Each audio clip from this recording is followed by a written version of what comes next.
여기에 패스마스터 윤정환 감독이 이강인 선수를 어떻게 생각하는지 이야기한 내용이 재조명되고 있습니다. 이강인 선수는 현대 축구에서 부족한 플레이메이커들을 대체하며 독특한 선수로 주목받고 있다고 생각합니다. 대표팀 경기에서 그를 처음 봤을 때 그의 훌륭한 플레이에 감탄하며 놀랐습니다.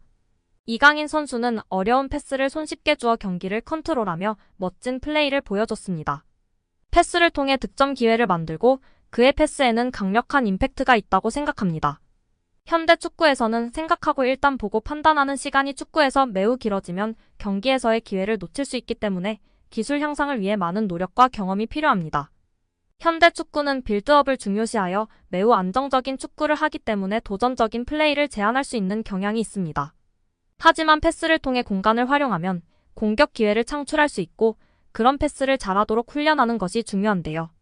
이러한 부분들을 이강인 선수는 완전히 마스터하고 있고 다른 선수들보다 월등하기 때문에 돋보이는 것 같습니다. 패스는 공간에 넣어줄지 발밑에 줄지 계산하여 판단하는데 뛰는 선수에게 발밑에 패스하는 것이 어렵고 복잡합니다. 파악과 계산을 통해 개개인의 선수 특성에 맞게 패스를 해야 하는 것이 훌륭한 패스라고 생각합니다. 패스를 넣는 선수는 상대 수비 위치 파악과 패스 가능성을 고려해서 해야 하기 때문에 상당히 퀄리티 기술적인 선수라고 봐야 해요. 이러한 패스를 하는 이강인 선수는 정말 대단한 선수로 존중해야 합니다. 특히 압박이 강력한 상황에서도 자신의 플레이와 압박에 능숙하게 대처하는 뛰어난 실력을 보여주었는데 정말 놀라웠습니다.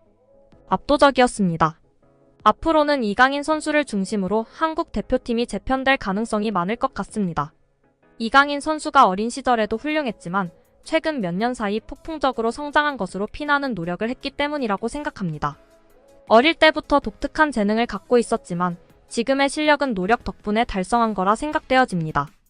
피지컬적으로도 성숙해져서 속도, 수비, 피지컬 등에서 큰 발전을 이루었습니다. 체력 향상을 위해 웨이트 트레이닝도 하며 몸에 힘이 붙어 가속력과 스피드가 향상되었습니다. 이제 스피드뿐만 아니라 힘과 게임 감각도 향상되어 뛸 수 있는 힘이 생겼습니다. 하지만 가장 중요한 것은 지속적으로 경기를 뛰면서 경기 감각과 실전 경험을 통한 기술적, 정신적, 경험적 성숙이 필요합니다. 등의 발언을 하며 이강인 선수에 대한 자신의 생각과 평가를 전했는데요. 이에 많은 팬들이 공감하며 지지를 보내고 있는 상황입니다. 정말 우리 이강인 선수는 현대 축구에서의 독특한 플레이로 차별화되어 있다는 생각입니다. 그의 패스 타이밍과 패스 궤적, 선택 등이 정말 번뜩이고 뛰어나다고 느끼고 있습니다. 최용수 감독은 이강인에 대해 걸출한 대단한 물건이라고 했습니다.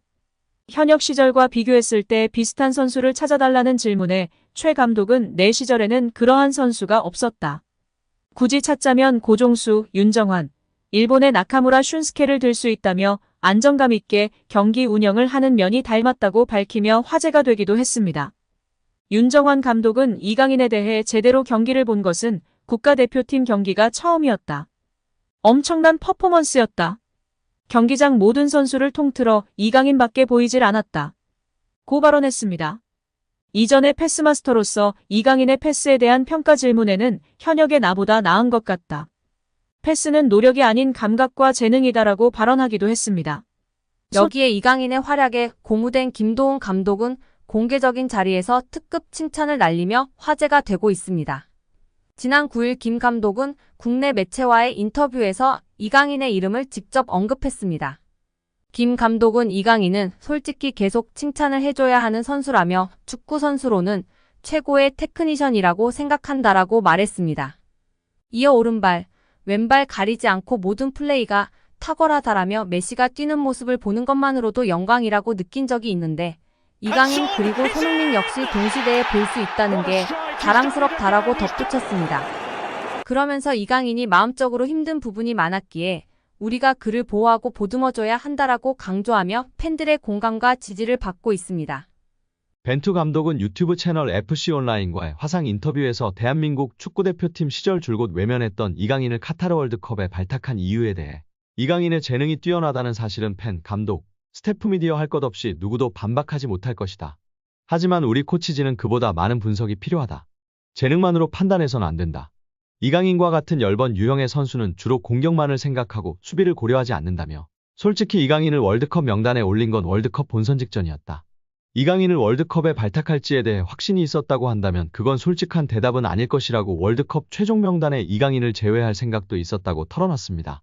하지만 벤투 감독은 23명 명단에 이강인을 포함했고, 이강인은 월드컵 조별리그 가나전에서 부메랑 크로스로 조규성의 골을 돕는 등 톡톡 튀는 활약으로 믿음에 보답했습니다. 벤투 감독은 이강인을 명단에 올린 중요한 이유, 바뀌어서다. 마인드의 변화와 마요르카에서의 활약으로 월드컵 출전의 자격을 증명했다. 그는 마요르카에서 완전히 다른 선수가 되었다. 그의 변화를 이끌어준 중요한 두 사람은 본인과 클럽 감독 하비에르 아기레일 것이다. 이강인은 스스로 스타일을 바꿔야 한다고 인정한 것 같고, 아기레 감독은 그런 변화에 대한 확신을 줬을 것이다. 이강인의 훈련 퍼포먼스와 합숙에서 보여준 모습들이 월드컵 무대에서 좋은 성과를 이어졌다고 돌아봤습니다. 여기에 최근 볼만찬 기자들 유튜브 채널에서 한국 축구의 레전드 고정훈 김포 감독님의 극찬이 화제가 되고 있습니다. 손흥민 선수는 말할 것도 없이 최고다. 프리미어리그에서 그렇게 활약하고 득점왕을 한다는 것은 정말 믿을 수 없는 일이다. 그리고 요즘 눈에 띄는 선수가 이강인이다. 작년까지만 해도 저 피지컬로 과연 유럽에서 살아남을 수 있을까라는 생각이 강했던 선수였다. 올해 그의 퍼포먼스를 보면서 완전히 생각이 바뀌었다. 정말 최고다. 기술이 최고인 것은 물론 눈빛이 다르다. 악발이 근성이 있다. 기질이, 승부욕이 장난이 아니다. 저런 모습을 특히 배우라고 선수들에게도 이야기하고 있다. 기술이 최고인 것뿐 아니라 악발이 근성으로 뛰는 모습이 있기 때문에 어린 시절부터 그런 모습이 보였었다. 그러니 살아남는 것이고 최고가 되는 것이다. 앞으로도 더 좋은 모습을 보여줄 이강인 선수이다. 라며 극찬했습니다. 옆에 있던 축구 전문 기자들도 레알과의 경기에서도 주눅들지 않고 자신의 퍼포먼스를 보여주고 라모스에게도 강하게 태클하는 등 승부욕과 감독님이 말한 근성, 기질이 보였던 것이 정말 대단한 것 같다. 레전드분들이 다들 이강인을 언급하고 극찬하고 있다며 동조하였습니다. 이강인이 지난 피파 북중미 월드컵 아시아 3차 예선 쿠웨이트전에서 터뜨린 골 장면을 한 인도 축구 전문 매체가 조명했습니다. 비슷한 장면을 두고 골을 성공시키지 못한 자국 선수와 비교하면서 퀄리티의 차이라고 덧붙이며 화제가 되고 있는데요. 인도 매체 IFTWC는 소셜미디어 SNS를 통해 비슷한 상황의 두 장면을 캡처했습니다. 하나는 지난 10일 인도와 홍콩의 2027 아시아축구연맹 아시안컵 3차 예선 시조 2차전 경기, 그리고 다른 하나는 같은 날 한국과 쿠웨이트의 북중미 월드컵 아시아 3차 예선 B조 최종전 경기 장면이었습니다. 두 장면 모두 골 지역 왼쪽 모서리 부근에서 왼발 슈팅 기회를 잡았다는 공통점이 있었습니다. 대신 인도의 리스톤 콜라코는 수비수의 방해 없이 사실상 골키퍼와 1대1로 맞선 상황이었습니다. 반면 이강인은 상대 수비와 가깝게 붙어 있어 오히려 슈팅이 쉽지 않아 보였습니다. 득점 가능성은 오히려 콜라코 쪽이 더 높아 보였는데요. 그러나 결과는 정반대였습니다. 콜라코가 찬 왼발 슈팅은 골대를 완전히 벗어나 관중석 쪽으로 향했습니다. 반면 이강인이 찬 슈팅은 강하고 낮게 깔려 그대로 쿠웨이트 골망을 흔들었습니다. 결정적인 득점 기회를 놓친 인도는 이후 결승골을 실점하며 홍콩에 0대1로 졌습니다. 이강인의 골은 1대0의 리드 상황에서 승기를 굳히는 쐐기골이 됐습니다. 두 장면을 나란히 배치한 매체는 콜라코의 슈팅은 골대 안쪽으로 향하지 못했지만 이강인의 슈팅은 골로 연결됐다며 이것이 퀄리티의 차이라고 조명했는데요. 선수의 퀄리티의 차이가 결국 비슷한 장면에서 득점과 득점 실패로 이어졌다는 뜻이었습니다. 물론 이 게시글엔 코끼리와 개미를 비교할 순 없다거나 이강인을 그와 비교하는 건 이강인을 모욕하는 행위라는 등 애초에 비교 대상이 아니라는 댓글도 이어졌습니다. 공교롭게 같은 치른 경기에서 매우 비슷한 장면이 연출되면서 인도 언론이 이강인과 인도 선수를 비교한 것 같은데요.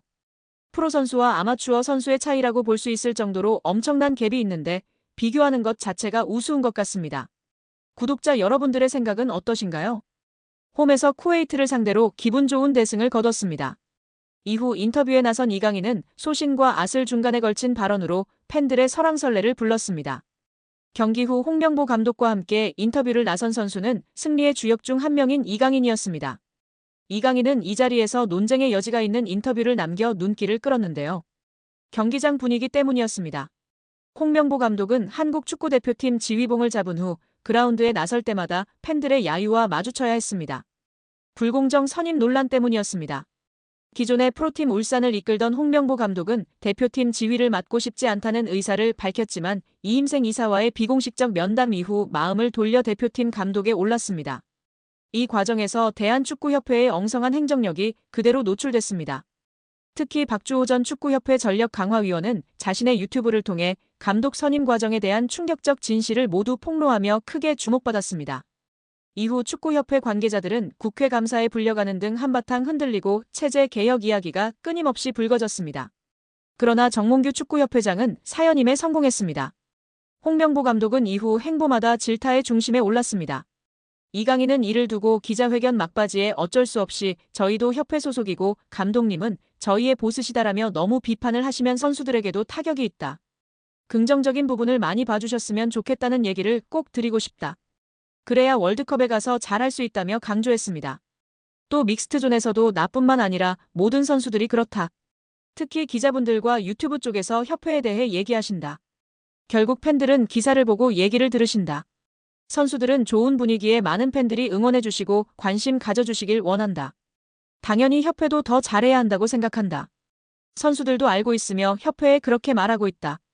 비판은 할 수 있지만 과도한 비판은 좋지 않다고 말했습니다.